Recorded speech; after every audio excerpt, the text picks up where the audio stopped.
Welcome to Story Time with Mrs. Cook. Today's story is called Storm in the Night by Mary Stoltz, illustrated by Pat Cummings. Storm in the night, thunder like mountains blowing up, lightning licking the navy blue sky, rain streaming down the windows, babbling in the downspouts, and Grandfather and Thomas and Ringo the cat. They were in the dark, except for Ringo's shining mandarin eyes and the carrot-colored flames in the wood stove. They were quite in the dark. "I can't read," said Grandfather. "We can't look at TV," said Thomas. "Too early to go to bed," said Grandfather. Thomas sighed. "What will we do?" "No help for it," said Grandfather. "I shall have to tell you a tale of when I was a boy." Thomas smiled in the shadows. It was not easy to believe that Grandfather had once been a boy, but Thomas believed it. Because Grandfather said so, Thomas believed that long, long ago, probably at the beginning of the world, his grandfather had been a boy. As Thomas was a boy now, and always would be. A grandfather could be a boy if he went back in his memory far enough, but a boy could not be a grandfather. Ringo could not grow up to be a kangaroo, and a boy could not grow up to be an old man. And that, said Thomas to himself, is that. Grandfather was big and bearded. Thomas had a chin as smooth as a peach. Grandfather had a voice like a tuba. Thomas's voice was like a penny whistle. "I'm thinking," said Thomas. "Ah," said Grandfather. "I'm trying to think what you were like when you were my age." "That's what I was like," said Grandfather. "What?" "Like someone your age." "Did you look like me?" Sorry, I'm not sure. "Very much like you, but you didn't have a beard." "Not a sign of one." "You were short, probably." "Short, certainly." "And your voice, was it like mine?" "Exactly." Thomas sighed. He just could not imagine it. He stopped trying. He tried instead to decide whether to ask for a new story or an old one. Grandfather knew more stories than a book full of stories. Thomas hadn't heard all of them yet because he kept asking for repeats. As he thought about what to ask for, he listened to the sounds of the dark. Grandfather listened too. In the house, a door creaked. A faucet leaked. Ringo scratched on his post, then on Grandfather's chair. He scratched behind his ear, and they could hear that. Even that in the stove, the flames made a fluttering noise. "That's funny," said Thomas. "I can hear better in the dark than I can when the lights are on." "No doubt because you are just listening," said his grandfather, and not trying to see and hear at the same time. That made sense to Thomas, and he went on listening for sounds in the dark. There were the clocks. The chiming clock on the mantel struck the hour of 8. Ping, ping, ping, ping, ping, ping, ping, ping-a-ling. The kitchen clock, very excited. Tick, tick, tick, tick, tick, tick, tickety. There were sounds outside for listening to. The bells in the Congregational church rang through the rain. Bong, bong, bong, bong, bong, bong, bong, bong. Automobile tires swished on the rain-wet streets. Horns honked and hollered. A siren whined in the distance. Grandfather said, "Thomas, were there automobiles when you were a boy?" "There were automobiles," Grandfather shouted. "How old do you think I am?" "Well," said Thomas, "next thing you'll be asking if there was electricity when I was your age." "Oh, Grandfather," said Thomas, laughing. After a while he said, "Was there?" "Let's go out on the porch," said Grandfather. "There's too much silliness in here." By the light of the lightning they made their way to the front door and out on the porch. Ringo, who always followed Thomas, followed him and jumped to the railing. The rain, driving hard against the back of the house, was scarcely sprinkling here, but it whooped windily through the great beech tree on the lawn, brandishing branches, tearing off twigs. It drenched the bushes, splashed in the bird bath, clattered on the tin roof like a million tacks. Grandfather and Thomas sat on the swing, creaking back and forth as thunder boomed and lightning stabbed across the sky.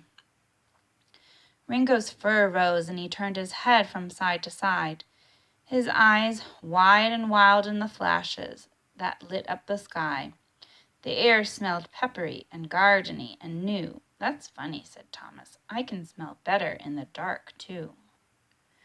Thomas thought Grandfather answered, but he couldn't hear, as just then a bolt of lightning cracked into the big beech tree. It ripped off a mighty bough which crashed to the ground. This was too much for Ringo. He leaped onto Thomas's lap and shivered there. Poor boy, said Thomas. He's frightened. I had a dog when I was a boy, said Grandfather. He was so scared of storms that I had to hide under the bed with him when one came. He was afraid even to be frightened alone. I'm not afraid of anything, Thomas said, holding his cat close. Not many people can say that, said Grandfather.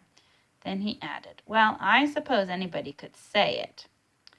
I'm not afraid of thunderstorms like Ringo and your dog. What was his name? Melvin. That's not a good dog, or a good name for a dog, Thomas said. I thought it was, Grandfather said calmly. He was my dog. I like cats, said Thomas. I want to own a tiger. Not while you're living with me, said Grandfather. Okay, Thomas said. Is there a story about Melvin? There is, one very good one. Tell it, Thomas commanded. Please, I mean. Well, said Grandfather, when Melvin and I were pups together, I was just as afraid of storms as he was. No, said Thomas. Yes, said Grandfather. We can't all be brave as tigers. I guess not, Thomas agreed. So there we were, the two of us, hiding under beds whenever a storm came. Think of that, said Thomas. That's what I'm doing, said Grandfather. Anyway, the day came when Melvin was out on some errand of his own, and I was doing my homework, when all at once, with only a rumble of warning, down came the rain, down came the lightning, and all around and everywhere came the thunder. Wow, said Thomas. What did you do? Dove under the bed. But what about Melvin? I'm coming to that, said Grandfather. What about Melvin is what the story is about. I see, said Thomas. That is pretty exciting. Well, it was then. Are you going to listen or keep interrupting? I think I'll listen, said Thomas. Good. Where was I? Under the bed.